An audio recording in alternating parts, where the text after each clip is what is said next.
2016 Toyota Corolla. The Corollas and the Civics are the ones where the dealerships are always telling you that, remember, well, now they have the extended warranty on the condensers, that the leaking condenser was always caused by stone chips, but yet it was defective condensers. Then they have defective evaporators, then they have leaky front shaft seals, or they have bad compressors. Well, here's one. The shop already ordered the compressor, so a compressor is coming. And I hooked on the variable control tester. These are the connectors, the males and the females, to connect to different actuator valves on the compressor. And as you see down there, I'm connected. I have one in, one out, and it's going through the unit. Let's get back here. Here is right now, normal mode. The computer from the car is commanding this to go 82% open and make the compressor work. But there's nothing happening here. Look at my low side, look at my high side, almost equal. Actually, it's a little higher over there, but nothing's happening. So now I go into manual mode, boom, manual mode. Now I'm gonna feed the percentage of the compressor, and as I go up, you should see the high side go up and the low side go down.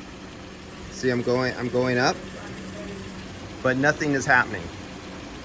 There's a command from the car to throw the actuator valve 80% open to give it a large displacement, but nothing is happening.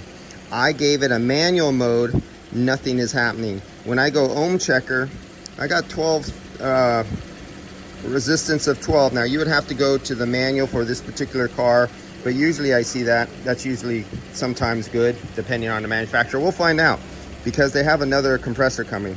So I'm doing the recovery right now, and then we'll put in the good compressor, the brand new one. Toyota doesn't sell the valve, but you can get them aftermarket. But they're throwing a brand new OEM one in here. And I'll perform this test again, and we'll see what we see on the gauges when I manually, see how I'm hitting the plus button right here? I could make the displacement of the compressor go up that simple. Just like that. But this one is not working. And Honda's always saying the whole compressor is bad. Yeah, that's it. I'm gonna do the recovery. They're gonna throw on the compressor, and then I'll make a video and I'll rehook back up, and we'll do a known good compressor and show you the difference. You can see when I do the ohm check, it's 12.3 resistance. Right there, resistance check. You could do this with a normal multimeter, and you can make your own duty cycle, because it's only a duty cycle. That's it, just like a duty cycle driver injector for fuel injectors. You're just driving the duty cycle of that little valve. You can make it up with Arduino, you can make it up with a few components, you know, resistors, an op amp, a 555 timer, and with a little variable resistor, you can make your own duty cycle for a few dollars, a few pennies on the dollars. You can build one on your own little board. It's just knowledge, that's all.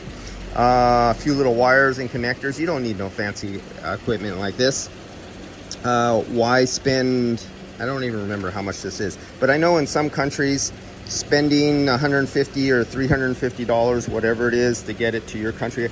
I know import tax and delivery sometimes can be more expensive to get this tool in your country when you can build your own tool for a few dollars. Yeah, I see this is a real popular thing. Guys in other countries, in little island countries, they keep swapping out these compressors with fixed piston compressors because they don't understand what's going on with them.